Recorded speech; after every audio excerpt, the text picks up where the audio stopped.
Hello, in front of me I've got Mercedes EQA. In this video I'll show you how to enter and manage navigation.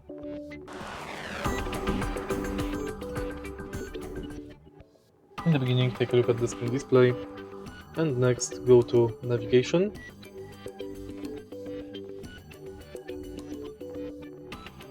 And here to set navigation destination, press where to. You can navigate to home, work, saved locations, or search for route manually. Here we've got POIs, and now let's go back to the menu. On the map, you can change map view, you can connect phone,